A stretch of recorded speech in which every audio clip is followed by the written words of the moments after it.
नमस्कार भैया बहनों, आज के ऑनलाइन क्लास में आप सभी का स्वागत है। पिछले वीडियो में हमने पाठ को पूरा कर लिया था। पाठ था दादी माँ। ठीक है, आज हम इसके प्रश्न उत्तर करेंगे। तो देखिए प्रश्न नंबर 1।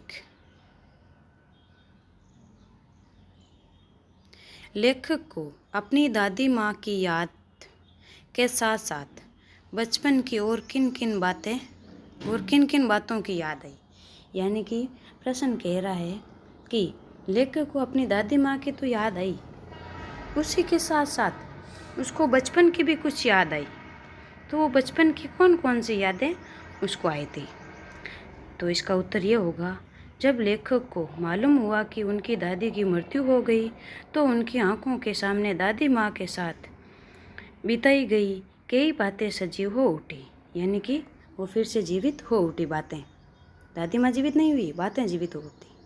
उसे अपने बचपन की स्मृतियाँ, जैसे गंधपूर्ण झाग से भरे जलाशयों में कूदना, बीमार होने पर दादी का दिन रात सेवा करना तथा खास तौर पर साफ सफाई का ध्यान रखना, किशन भैया की शादी पर औरतों द्वारा किए जाने वाले गीत और अभिनय के समय बीमार लेखक का चादर ओढ़कर सोना और पकड़े जाने पर दादी माँ का उसका पक्ष लेना, साथ ही उसे रामी चाची की घटना भी याद आ गई जब दादी माँ ने उनकी आर्थिक मदद की थी। अगला क्वेश्चन है, दादी जी की मृत्यु के बाद लेखक के घर की आर्थिक स्थिति क्यों खराब हो गई थी। दादी जी की मृत्यु के पश्चात लेखक के पिताजी व भैया ने धन का सही उपयोग नहीं किया, गलत मित्रों की संगत से सारा धन नष्ट कर डाला। दादाजी के श्राद्ध पर भी दादी माँ के मना करने पर लेखक के पिताजी ने अपार संपत्ति व्यय की फलस्वरूप उसके घर की आर्थिक स्थिति बिगड़ गई। यानी कि कहने का मतलब ये है कि इसका उत्तर का जैसे आप सरल तरीके से समझोगे तो दादी जी की मृत्यु के बाद लेखक का घर की आर्थिक स्थिति खराब हो गई थी। क्यों हुई थी? उसका कारण ये था कि दादी जी की जब मृत्यु हुई थी उससे पहले दादाजी का जो श्राद्ध था उसमें भी दादी जी ने मना किया था कि आप इतना सारा धन खर्च ना करो, लेकिन फिर भी उन्होंने धन खर्च किया और उसी के साथ साथ उनकी जो मित्रता थी वो गलत लोगों से हो रखी थी। इसलिए गलत मित्रों की संगत से उनके घर से धन का नष्ट हो गया। अगला क्वेश्चन है, दादी माँ के स्वभाव का कौन सा पक्ष आपको सबसे अच्छा लगता है और क्यों। दादी माँ के लगभग सारे स्वभाव अच्छे थे, लेकिन फिर भी उसमें से आपको कौन सा बेस्ट लगता है, आपको कौन सा सबसे ज़्यादा अच्छा लगता है, आप लोगों को तो वही लिखना है। लेकिन फिर भी जो मुझे अच्छा लगा मैं वो बता रही हूँ, आपको जो अच्छा लगे आप वो बताना। दादी माँ, देखो इसका उत्तर, दादी माँ का सेवा संरक्षण और परोपकारी व सरल स्वभाव हमें सबसे अच्छा लगता है। दादी माँ मुँह से भले कड़वी थी, परंतु घर के सदस्यों तथा दूसरों की आर्थिक मदद के लिए हर समय तैयार रहते थे।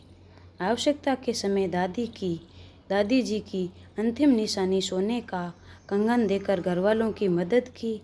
रामी चाची का कर्ज माफ कर उसे नगद रुपए भी दिए ताकि उसकी बेटी का विवाह निर्विघ्न संपन्न हो जाए। इन्हीं कारणों से वे दूसरों के मन जीतने में सदा सफल रही। अगला क्वेश्चन है, आपने इस कहानी में महीनों का नाम पढ़े, जैसे क्वार, आषाढ़। इन महीनों में मौसम कैसा रहता है। जैसे क्वार के महीने में न तो अधिक सर्दी रहती है और न ही अधिक गर्मी रहती है। इसका मतलब ये है कि हल्की हल्की ठंड रहती है। आमतौर पर मौसम है जो साफ रहता है, यानी कि बारिश वगैरह नहीं होती है। आषाढ़, वैसे ये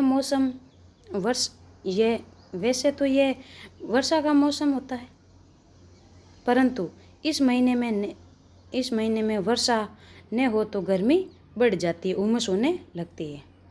माघ, इस महीने में अत्यधिक सर्दी होती है, भयंकर सर्दी से सभी का हाल बुरा होता है।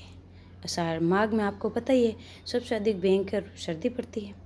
अगला क्वेश्चन है, आपने अपने अपने मौसम की अपनी अपनी बातें होती है। लेखक ने कहा था अपने अपने मौसम की अपनी अपनी बातें होती है। जैसे लेखक के अनुसार ये बताइए कि किस मौसम में कौन कौन सी चीज़ें विशेष रूप से मिलती है।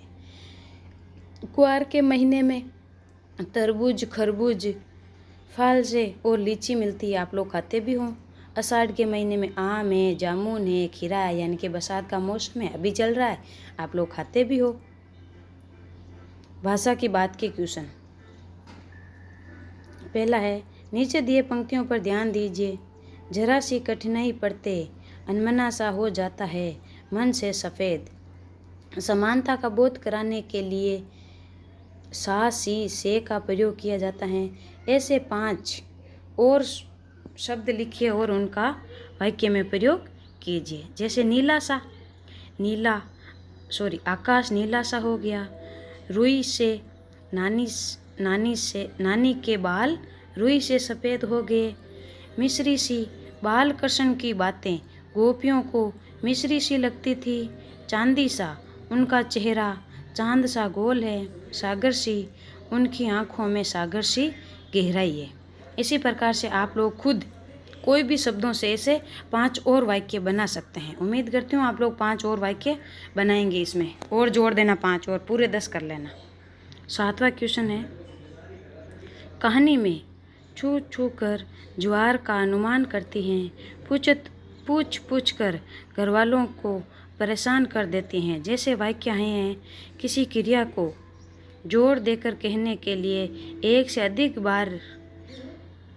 बार ही शब्दों का प्रयोग करते हैं। जैसे वहाँ जा कर थक गया, उन्हें ढूंढ ढूंढ कर देख लिया। इस प्रकार के 5 वाक्य और बनाने, तो मैं 5 बना कर बता देती हूँ, आपको 5 और अपने मन से बनाने हैं, ठीक है। बच्चे अपने उत्तरों को बोल बोल कर याद कर रहे थे। उस नन्हे बच्चे की शरारत को देख देख कर हम थक गए। जोर जोर से चिल्लाकर तुम क्या साबित करना चाहते हो? बार बार उसके सवाल करने से हम तंग आ गए थे।